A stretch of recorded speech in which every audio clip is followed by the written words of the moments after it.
জি, আপনার নাম? ঝিনুক। ঝিনুক? জি। কেন আসছেন এই ভিডিওর সামনে? কষ্ট করে প্রতিবেদন আসছি ভালো একটা মনের মানুষের আশায়। ভালো মনের মানুষ হলে কি করবেন? বিয়ে করবেন? বিয়ে করব। দেশের বাড়ি কোথায় আপনার? দেশের বাড়ি রাঙামাটি, থাকি চট্টগ্রাম। থাকেন চট্টগ্রামে, দেশের বাড়ি রাঙ্গামাটি। জি। বিয়ে শাদী হইছে? না, বিয়ে হয় নাই। আচ্ছা, কেন আসছেন প্রতিবেদনে? ভালো একটা মনের মানুষ চাই যে বিয়ে শাদী করবে, সহযোগিতা করে পাশে দাঁড়াবে। আর একটু জোরে কথা বলেন, ভাববেন আমার সাথে ঝগড়া করতেছেন। জোরে কথা বলেন, জোরে। বলছি ভালো একটা মনের মানুষ চাই যে বিয়ে শাদী করবে, আমার পাশে দাঁড়াবে, সহযোগিতা করে।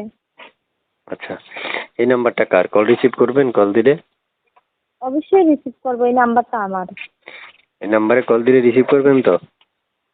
অবশ্যই রিসিভ করবো। কেটে দিবেন না? না, কি জন্য কাজে দিব? ঠিক আছে, কেটে দিলে কিন্তু খবর আছে। প্রত্যেকটা কল রিসিভ করবেন, ঠিক আছে? দেশের জি। বাড়ি কোথায়? দেশের বাড়ি রাঙামাটি, থাকি চট্টগ্রামে। আচ্ছা, এই নাম্বারে ইমো আছে? না ভাইয়া, এই নাম্বারে ইমো নাই। ইমো ফোনটা আমার নষ্ট হয়ে গেছে। যোগাযোগ করবে কিভাবে দর্শক? ভালো মনের মানুষ হলে অবশ্যই আমার মোবাইলের ব্যবস্থা করে দিয়ে আমার সঙ্গে যোগাযোগ করবে।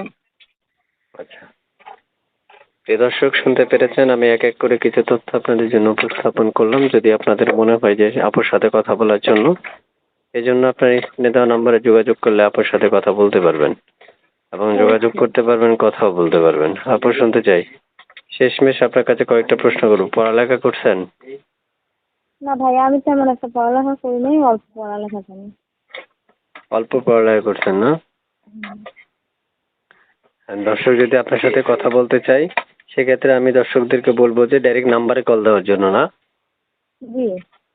আচ্ছা, ঠিক আছে আপু, ভালো থাকেন। দর্শক যোগাযোগ করলে প্রত্যেকটা কল রিসিভ করে কথা বলার আহ্বান করছি, ঠিক আছে? মাথায় রাখবেন। অবশ্যই। একটু জোরে কথা বলেন। বলতেছি অবশ্যই আমি করবো আর রিসিভ করবো। প্রত্যেকটা কথা আপনার আমার দর্শক 3 বার করে শুনতে হবে। আপনি আস্তে আস্তে কথা বলতেছেন বোন, বুঝছেন বোন?